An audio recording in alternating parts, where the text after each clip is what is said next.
이 시간 하나님 우리에게 주시는 말씀은 아모스서 3장 7절 말씀입니다. 아모스서 3장 7절 말씀 제가 봉독해 드리겠습니다. 하나님의 말씀입니다. 주 여호와께서는 자기의 비밀을 그종 선지자들에게 보이지 아니하시고는 결코 행하심이 없으시리라. 아멘. 이 시간 주님이 함께하는 교회 박성수 목사님 나오셔서 흔들리는 나라는 제목으로 말씀 주시겠습니다. 우리 지난주에 렘넌트 리더 수련회가 끝났고요. 이번 주에는 이제 아주 중요한 WRC가 시작되는 주입니다. 우리 함께 힘을 모아야 되겠고 함께 우리 같이 기도해야 될 것 같습니다. 우리 지난주에 리더 수련회에서 그런 말씀 주셨거든요. 세상을 끌고 가는 사람들은 대통령이 아니다. 대통령들은 몇 년 하다 가는 아주 힘없는 사람들이다. 실제 이 세상을 끌고 가고 있는 사람들은 악령 충만한 사람들,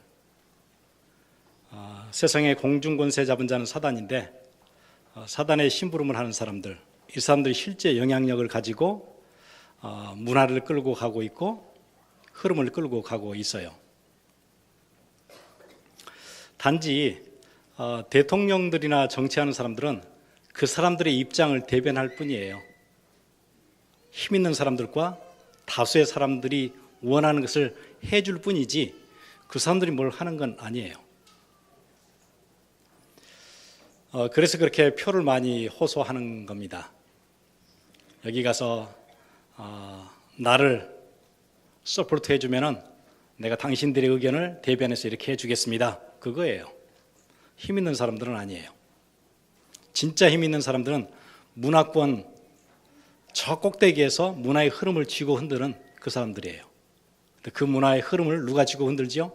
뉴에이지 하는 사람들, 하나님을 조롱하는 사람들, 하나님의 말씀을 대적하는 사람들. 하나님이 이 땅에 세우신 조직 3개가 있어요. 첫 번째 가정, 두 번째 국가, 세 번째 교회. 하나님이 세우신 3 중요한 조직이에요. 중요한 단체들은 많이 있죠. 병원도 있고 교육 시스템, 학교도 있고 많은 것들이 있지만 하나님이 이 세상을 창조하시면서 3가지 중요한 기관을 세우셨어요. 가정, 그 다음에 국가, 교회. 그런데 지금 문화는 뭘 흔들지요? 가장 기반이 되는 가정 흔들어요. 남자와 여자가 연합하여 가정을 이루도록 부모를 떠나서 그걸 완전 무시하고 조롱하고 경멸하지요. 그걸 얘기하는 사람들을 향해서 저 사람들은 차별주의자다. 성을 차별하는 사람들이다. 이런 문화를 만들어내고 있어요. 정치하는 사람들은 그 사람들의 의견을 대변해줘요. 대변하고 법률로 지정해주고 지켜주고.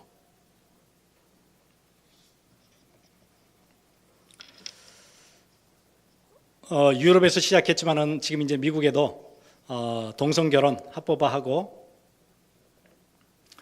또 저희가 사는 그 캘리포니아에서는 이제 마약 합법화 시키고 그다음에 올해에는 그 마약을 배달해 주는 것 법안 사인했어요.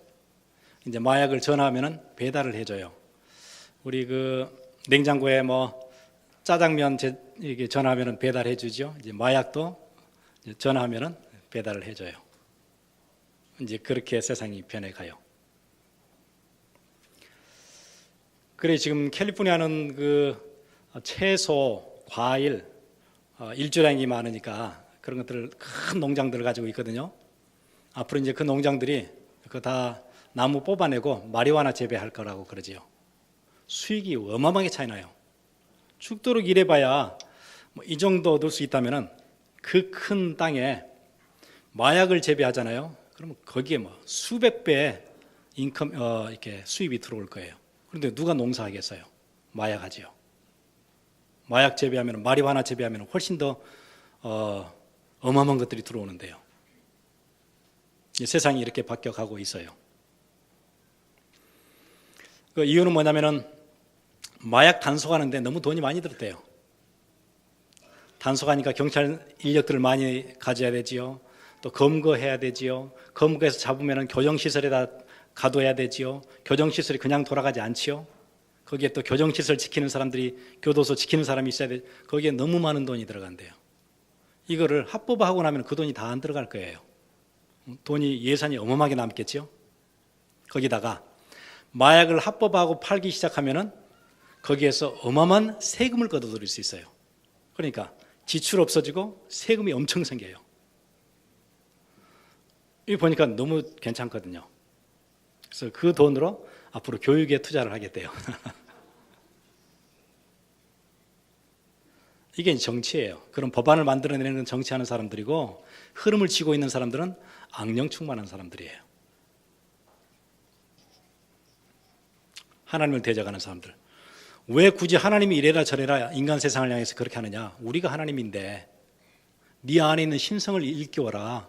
그게 뉴에이지지요. 하나님이 따로 있는 게 아니다. 네 안에 신성이 있다. 네가 결정하면 되지. 니네가 법안을 만들면 되지. 그게 뭐지요? 창세기 11장이에요. 우리가 만들면 되지.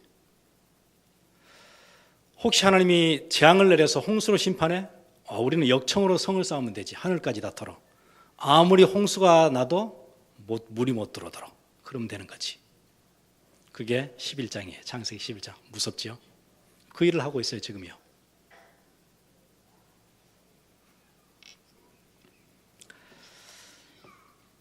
그래서 앞으로 키는 악령 충만한 사람들이 끌고 가도록 그냥 둘 것이냐, 성령의 사람들이 이 세상을 하나님의 나라로, 하나님의 통치가 임하는 나라로 바꿀 것이냐, 그 중대한 싸움이 있어요.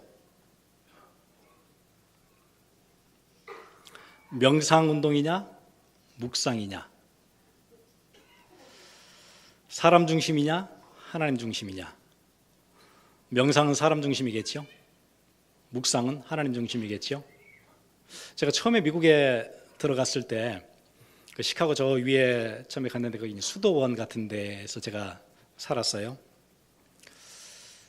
저는 이제 수도원으로 쓰던 그곳이었었는데요.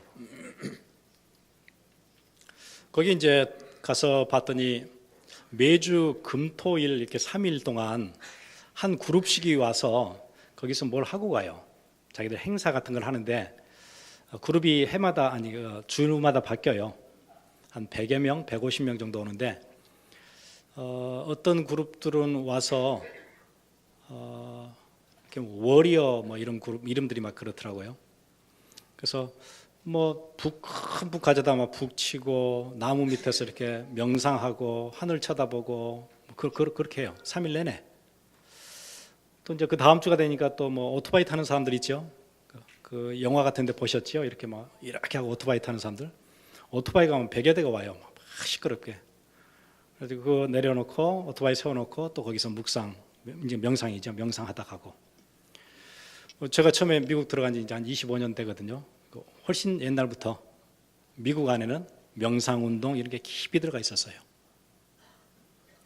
왜냐하면 물질 문명에는 한계가 느껴지거든요. 그러니까 동양의 신비 사상 안에 뭐 있는 거다. 미국 사람들이 이제 그 생각을 하기 시작해요. 요즘 이제 뉴욕에 있는 맨하탄이나 이런 데서도 명상 센터들 굉장히 많아졌죠. 요즘 보니까 그 한국에 있던 단학 선원 아시죠? 단학 선원 기운동하고 이러는데 지금 이제 미국에 들어가서 이번에 뉴욕까지 유엔에까지 들어갔어요. 이제 이름을 좀 바꿔서 단월드 이렇게 하는데요. 단월드가 그 애리조나에 가면은 세도나라는 지역이 있어요. 아주 특이한 지역인데 거기는 다 빨개요. 흙도 빨갛고, 그러니까 산도 빨갛고 바위도 빨갛고 그런 데가 있어요. 모든 뉴에이지 하는 사람들이 거기 다 모여요. 뉴에이지 수도 같은 데예요. 거기 기가 제일 세대요. 그 볼텍스라는 그 기가 막 쏟아진 그런 데서 사람들이 이렇게 좌선하고 참선하고 그래요. 거기에 털을 딱 잡았어요. 단학선원이. 그리고는 새를 막 늘려가더니 지금 이제 유엔까지 들어갔어요. 유엔 대사들, 직원들 다 기운동, 뇌과학 이런 거 다 하고 있어요.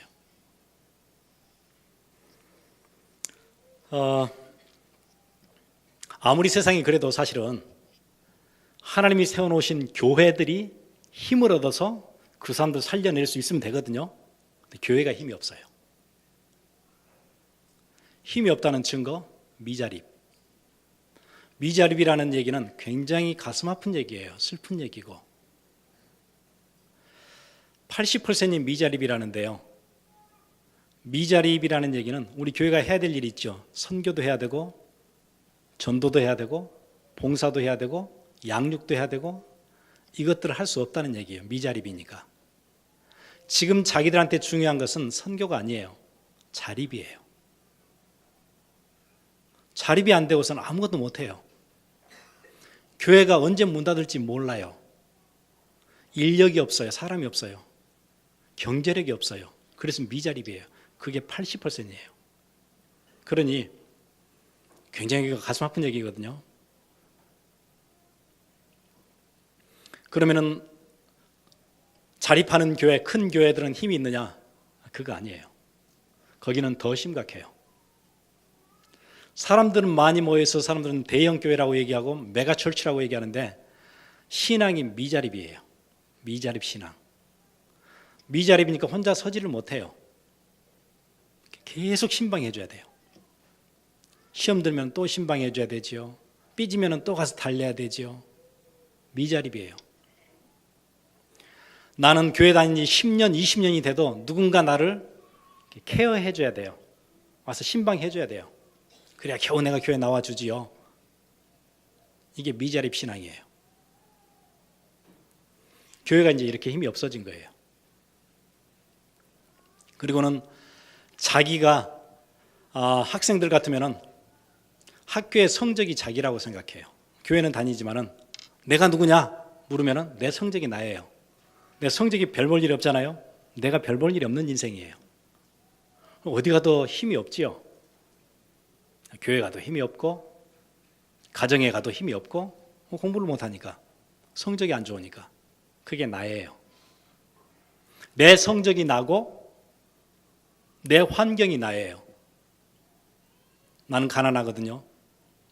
경제력이 없어요. 하고 싶은 걸 못해요. 돈 때문에. 그게 나예요. 그게 얼마나 힘이 없어요. 아니 지금 문화의 흐름은 악령 들린 사람들이 흔들고 있는데 나는 지금 그게 중요한 게 아니에요.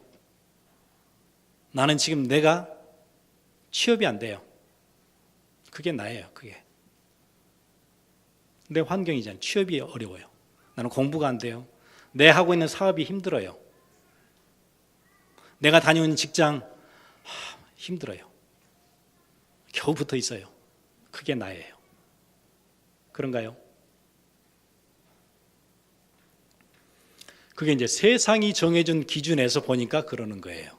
그럼 세상 기준으로 나를 보는 거예요. 세상의 공중의 권세 잡은 자, 사단의 기준으로 보니까 그게 그 기준으로 내가 보니까 나는 실패자고 비참한 사람이에요. 나는 아무 힘 없는 사람이에요. 영향력이 없는 사람이에요. 존재감이 없어요. 우리 가정 잘 안 되고요. 나는 경제적으로 힘이 없고 나는 공부가 잘 안 돼요. 나는 좋은 학교를 못 다니고 있어요.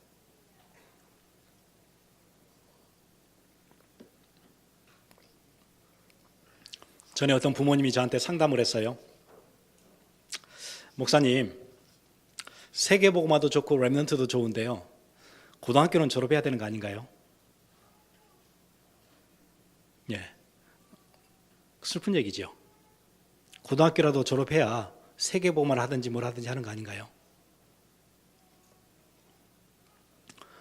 그러니까 그런 기준으로 보니까 아무것도 못 하겠는 거예요. 그러니까 세상이 정해준 기준이 있거든요. 나 중심.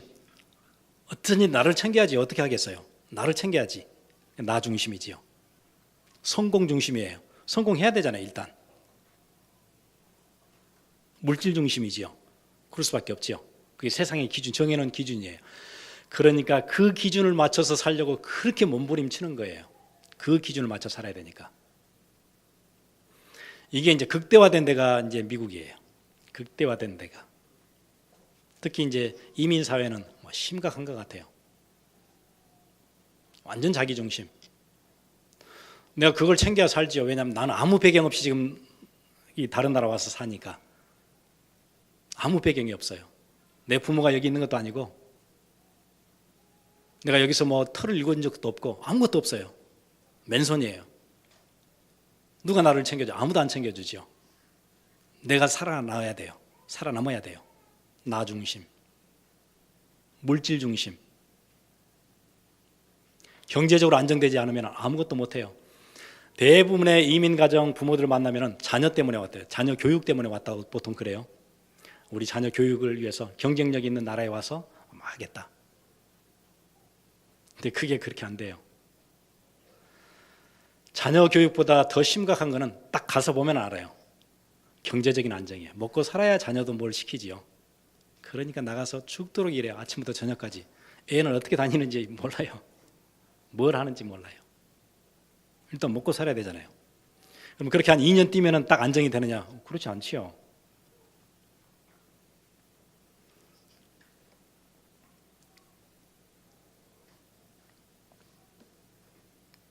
여러분, 경제라는 것은 언제나 어려운 거거든요. 그렇죠. 경제는 언제나 어려운 거예요. 저 어릴 때도 경제는 늘 어려웠고 지금도 다 모르면 경제 어렵다 그래요.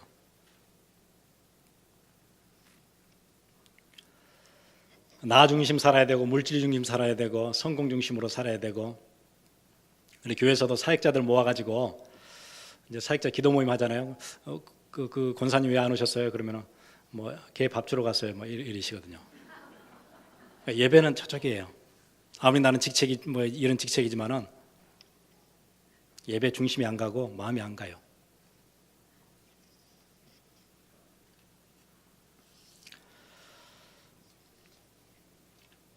그 기준으로 보니까 성경에 나오는 목사님은 자꾸 뭐 바울이 대단하다 그러는데 보니까 뭐 대단한 게 아니에요.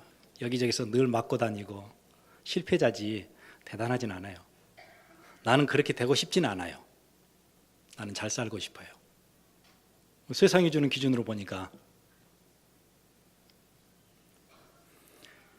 먼 이국 땅에서 복음 전하다가 이름 없이 죽어갔던 선교사들, 그게 내 마음에는 담기진 않아요. 나는 지금 잘 먹고 살아야 돼요. 그게 더 급해요.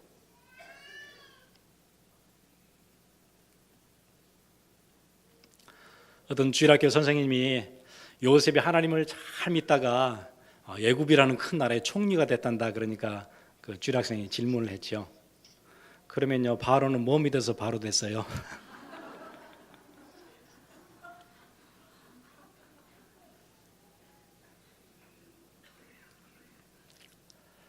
그리고 우리의 삶에는 자꾸 실패가 오잖아요.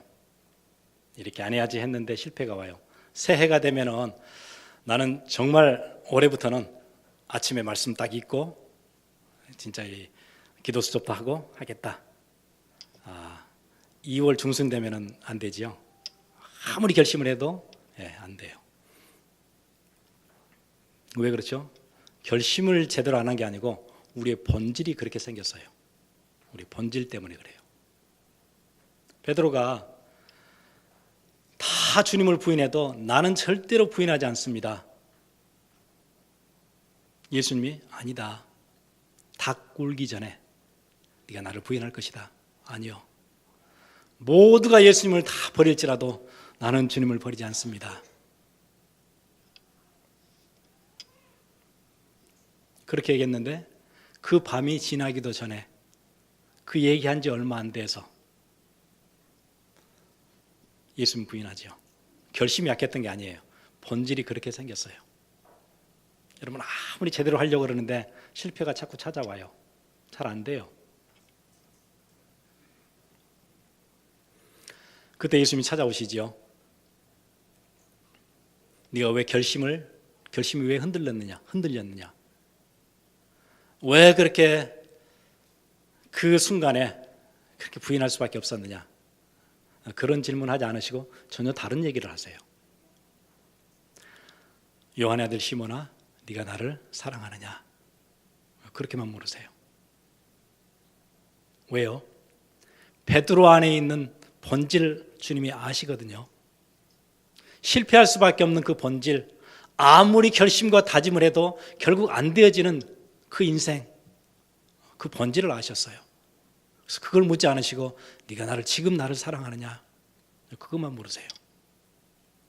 혹시 여러분 지난주에 잘 안 되어지고 결심했던 것도 무너지고 내가 진짜 이렇게 제대로 해봐야지 했는데 잘 안 되어지고 그런 무거운 마음 가지고 이 자리에 오셨다면 주님은 여러분에게 물으세요. 왜 결심이 그렇게도 쉽게 흔들리느냐? 그러지 않으시고 네가 나를 오늘 사랑하느냐? 그렇게만 물으세요. 그래서 여러분 흔들리지 마세요. 낙심도 하지 마세요. 괜찮아요. 우리의 본질을 주님이 아세요.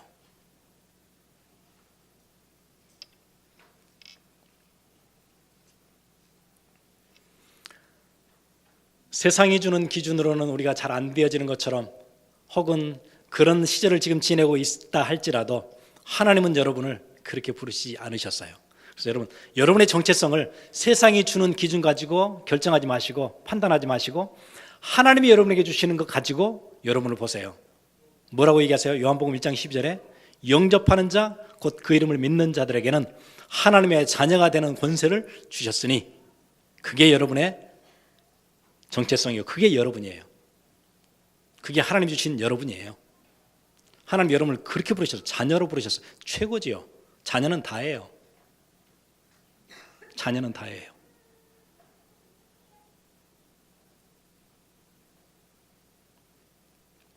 아마 여기 계시는 부모들 중에 자기 자녀가 두 눈을 잃었다. 그럼 여러분 눈 하나를 주지 않을 부모 한 명도 없을 것 같아요. 그게 부모예요. 내 눈을 빼서 내 자녀가 눈을 볼 수 있다면 그렇게 하지 않을 부모 없을 거예요. 그게 자녀가 갖는 특권이에요. 자녀가 물에 빠졌는데 부모가 요즘 행실 한번 참고하고 학교 가서 성적표 떼보고 구해주거나 그러지 않으세요. 무조건 가서 건져줘요. 그게 자녀예요. 그렇죠. 부모가 건져내다가 빠지더라도 이 세상을 끝내는 한이 있더라도 뛰어 들어가는 게 그게 부모예요. 그게 자녀라는 특권이에요. 하나님의 자녀. 그러니까 여러분이 지금 되고 안 되고 세상 기준 가지고 오늘 제목이 그거지요. 흔들리는 나. 사람들 자꾸 흔들리는 것 같아요. 여러분 흔들리지 마세요. 여러분은 하나님의 자녀. 그 정도가 아니에요. 그 중에서 렘넌트로 부르셨어요.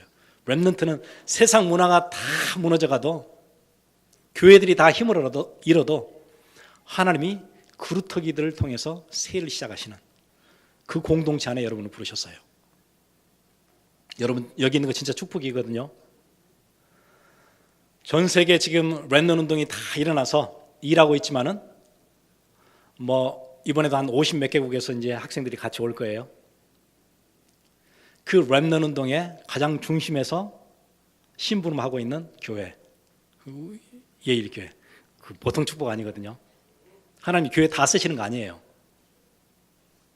모든 교회를 다 쓰시는 거 아니에요. 예배 드린다고 다 쓰시는 거 아니에요. 다윗 시대에도 다 예배로 다녔어요. 하나님께서 다윗을 쓰셨어요. 예배하는 곳에서 사람들이 예배하고 제사장들이 다 왔다 갔다 했어요. 레이지파들이 다 섬겼어요. 다 쓰신 것 아니에요. 누구를 쓰시죠? 사무엘 쓰셨어요. 하나님 거기에 여러분을 부르셨어요. 무한한 감사 진짜 있어야 돼요.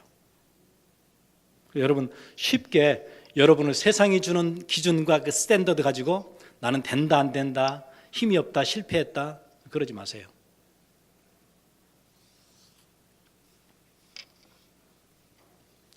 많은 교회들 가운데 많은 나라들 가운데 너희는 택하신 족속이요. 베드로전서에 그렇게 얘기하죠. 왕 같은 제사장이요. 그게 거룩한 나라요. 그게 소유된 백성이니 택하신 족속이에요. 그게 여러분이 갖고 있는 정체성이에요.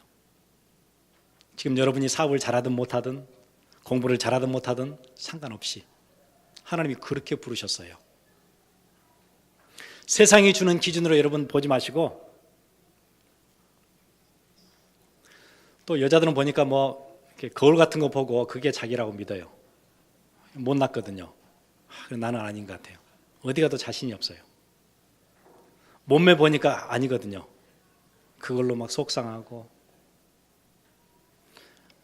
여러분 몸매나 여러분의 얼굴이 여러분이 아니고 하나님이 여러분을 뭐로 부르셨어요? 자녀로 부르셨어요. 그게 여러분이에요.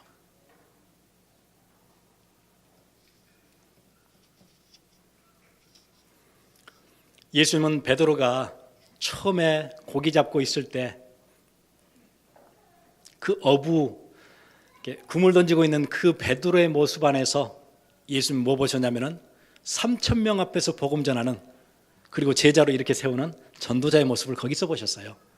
잘 안 되고 늘 고기 잡다가 안 되고 늘 실패하는 그 현장에서 예수님을 부인하는 그 불안한 눈동자에서 예수님 뭐 보셨죠? 성전 문 앞에서 은과 금은 내게 없거니와 내게 있는 것으로 내게 주노니 곧 나사렛 예수 그리스도 이름으로 일어나 걸어라. 그렇게 담대하게 외치는 베드로의 모습 어디서 보셨어요? 예수님을 부인하는 그 흔들리는 눈동자에서 그 모습 보셨어요. 그래서 미워하지 않으신 거예요. 그래서 그렇게 물으신 거예요. 네가 나를 사랑하느냐?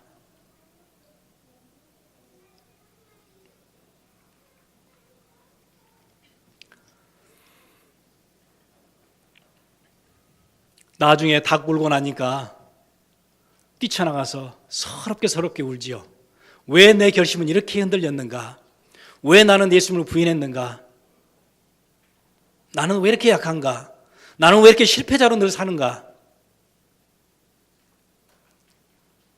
그 모습에서 예수님이 뭘 보셨어요?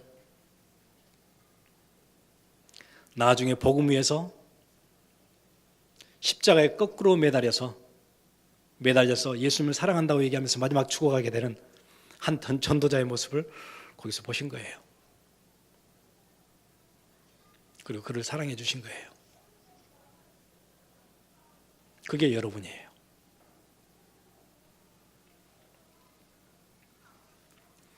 늘 하나님은 일하시는 방식이 그렇거든요. 약하고 배경 없는 사람을 이렇게 세워서 강하고 힘 있는 자를 부끄럽게 하세요. 늘 그 방식으로 일하셨어요. 혹시 여러분 약하세요? 예. 앞으로 하나님이 여러분을 들어서 강한 자, 힘 있는 자를 부끄럽게 하실 거예요. 재능 없는 자, 아무 재주 없는 자를 일으켜 세우셔서 하나님을 거역하고 대적하고 조롱하는 그 사람들을 무너뜨리실 거예요. 여러분 재능이 없어도 상관없어요. 세상의 얘기를 듣지 마시고 하나님의 음성을 들으세요.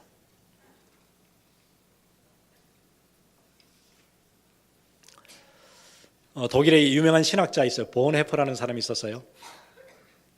그 사람이 그런 얘기를 한 적이 있죠. 한 정신병자가 베를린의 도로를 벗어나서 인도, 사람들이 다니는 인도에 차를 몰고 막 뛰쳐 들어올 때 자기는 거기서 차에 치여서 죽은 사람, 다친 사람들을 가서 장례식 해주고 가족들을 위로해주고 나는 그렇게 하지는 않겠다. 나는 그 차에 뛰어들어가서 그 정신병자를 끌어내겠다. 그리고 사람들을 살려내겠다. 물론 이제 그때는 시대가 그랬기 때문에 히틀러를 두고 하는 얘기였어요. 본헤퍼의 얘기를 생각하면서 저도 그런 생각을 했어요. 나도 앞으로 사역을 하면은 세상 문화 때문에 속상하고 흔들리고 시험 들고 낙심하고 하는 사람들 가서 위로해주고 격려해주고 그렇게 사역하지는 않겠다. 우리의 다음 세대를 이렇게 세워서 문화의 흐름 속에 들어가서 저 꼭대기에서 흐름을 바꾸는 그런 야성 있는 렘넌트들을 만들어내겠다. 나는 그거 하겠다. 그래서 이 세상 문화가 하나님을 조롱할 때 하나님을 찬양하는 문화를 만들어내겠다. 나는 그거 하다 가겠다.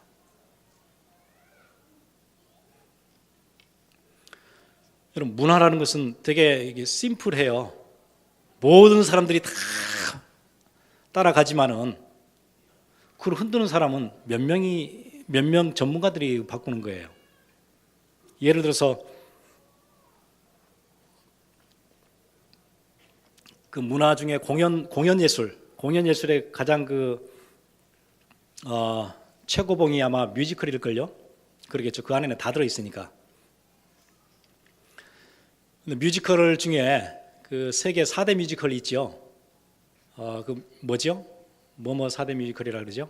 Cats, Les Miserables, 또 미스 사이공, 또 뭐 하나 또 있죠. 그 뭐 네 개 있어요. 예. 근데 그 뮤지컬을 누가 만든 한 사람이 만들었어요. 맥켄타시라는 영국 사람이 만들었어요. 그러니까 그 극장들이 세계 수십 개 나라에서 지금도 30년이 넘도록 공연을 해내거든요. 뮤지컬은 대단한 거예요. 영화는 아무리 기가 막힌 영화를 만들어도 엘리트들은 영화관에서 영화 안 봐요. 왜? 자기 집에 영화관 있어요. 큰 스크린 다 있어요. 굳이 영화관 와서 줄 서서 그거 안 봐요. 뮤지컬은 나와서 봐야 돼요. 자기 집에 와서 그거 안 해줘요. 엘리트들은 다 나와서 봐야 돼요. 그 흐름을 끌고 가는 사람이 한 사람이 하는 거예요. 맥켄타시가.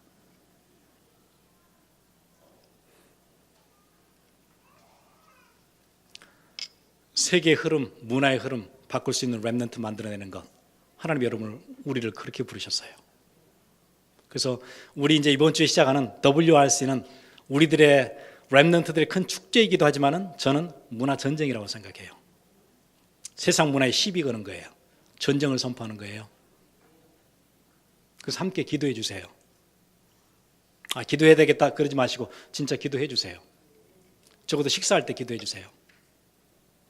하나님, 내 자녀가 우리 교회 렘넌트들이 50 몇 개국에서 함께 모이는 15,000명, 2만 명의 렘넌트들이 그 중에 문화 곳곳에 들어가서 흐름을 바꾸는 그 렘넌트들이 이번 WRC에 결단하게 하시고 곳곳에서 일어나도록 은혜를 주옵소서.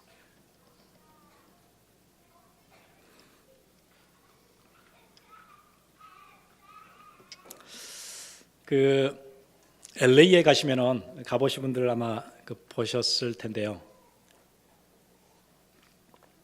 LA 다운타운에 가시면은 그 길 이름 가운데 도산 안창호 그런 길 이름이 있어요. 영어로 도산 안창호 이렇게 돼 있어요.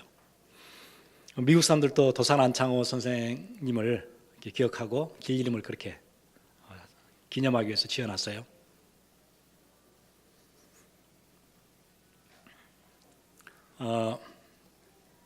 그분이 했던 일이 그거예요.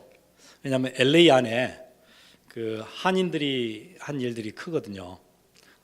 아주 이렇게 좀 무너진 그런 데 이렇게 들어가서 일구어 가지고 번화가를 만들어내고 그런 큰 일들을 많이 해냈어요.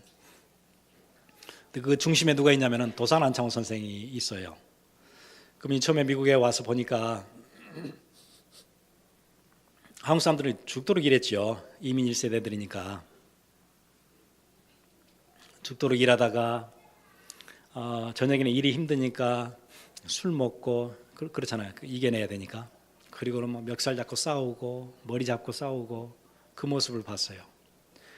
너무 그게 비참하게 보였어요. 일본에게 나라 뺏겨가지고 먼 나라 와가지고 저렇게 죽도록 고생하면서 또 싸워요. 자기들끼리. 이게 뭐냐 이게 뭐냐. 이렇게 살아서는 안 되는 거지. 이 사람들을 이렇게 세워야 되겠다. 그 생각을 하고 그 사람들 그 초기 이민 온 사람들은 여기에다 이렇게 큰 자루 이렇게 달고 다니면서요 오렌지 따는 일을 주로 했어요. 거기 되게 덥거든요. 얼마나 덥냐면은 여기 대구 덥다는데 대구 38도 9도 되면 덥다 그러죠. 40도 훌쩍 넘어가거든요. 43도 막 이래요. 그러니까 거기서 밖에서 일을 한다고 생각해 보세요. 아침부터 저녁까지 그걸 계속 평생. 완전히 그거는 사람이 아니죠. 당신들 이렇게 살다 가는 게 아니고 나라 찾자. 나라 찾아와야 된다.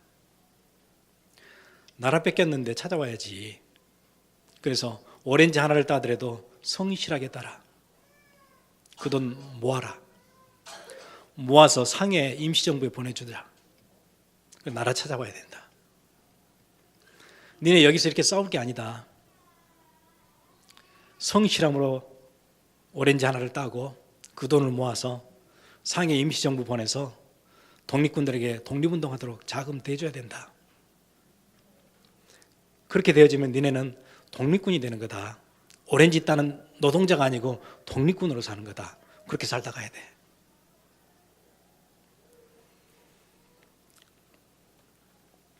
그래야 우리의 자녀들에게는 빼앗긴 나라 아닌 내 나라 찾아오는 국민으로 살도록 그렇게 할 수 있어. 그 일을 한 거예요. 그 나라 찾아왔잖아요. 문화 다 뺏기고 세상 문화는 하나님을 조롱하는데 교회에서는 시험 들고 싸우고 그렇게 살다 가서는 안 되지요. 하나님 우리를 그렇게 부르시지 않았어요. 세상 기준 보고 나 중심, 물질 중심, 성공을 향해서 뛰다가 가도록 그렇게 부르시지 않으셨어요. 우리의 다음 세대를 살리고 가라고,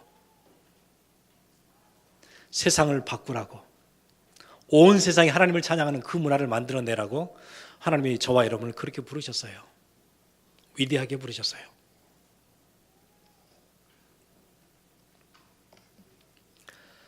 그래서 오늘 아모스서 3장 7절 읽었는데요. 한번 다시 같이 보겠습니다.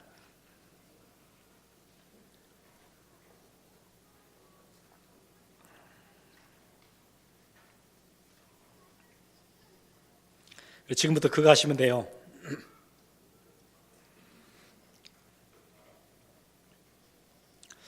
어떻게 하면은 이거 다 이겨낼 수 있습니까? 어떻게 하면 우리의 렘넌트 키워낼 수 있습니까? 매 주일마다 하나님이 주시는 말씀 그거 붙잡으면 돼요.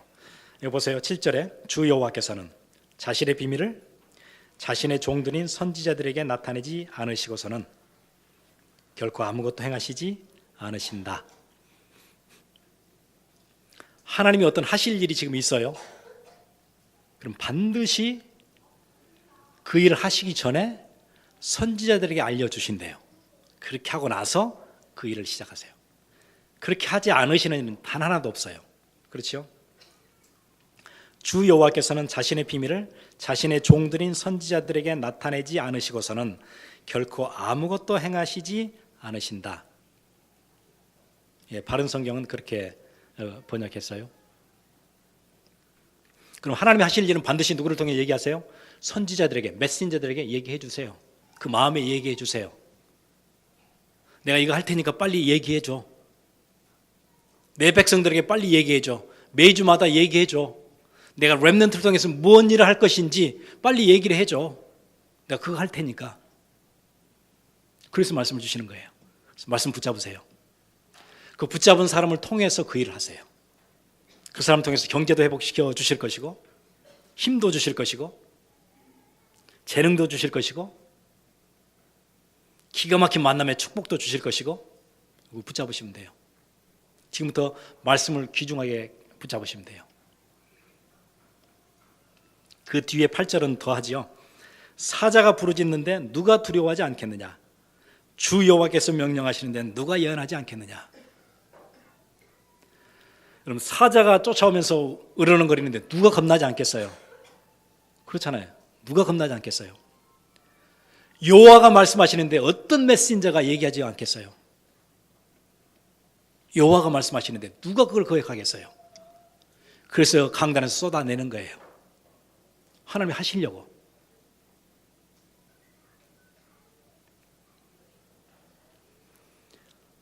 세상 기준 가지고 여러분 평가하지 마시고 하나님의 기준 가지고 여러분의 정체성 붙잡고 오늘부터 새롭게 시작하시면 돼요. 함께 같이 기도하겠습니다.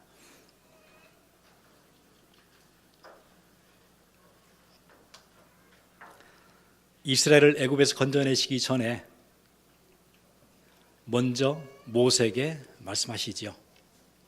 자기 백성을 구원하실 때도 먼저 말씀하세요. 이스라엘을 바벨론에 의해서 심판하시기 전에도 먼저 이스라엘을 통해서 심판하겠다고 말씀하세요.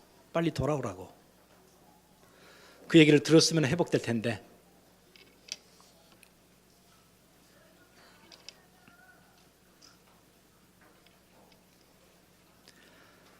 심판하시기 전에 홍수로 심판하시기 전에 노아에게도 먼저 말씀하셨어요.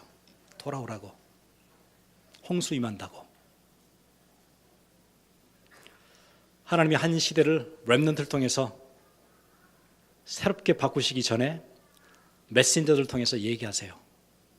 렘넌트를 통해 한 시대를 바꾸시겠다고.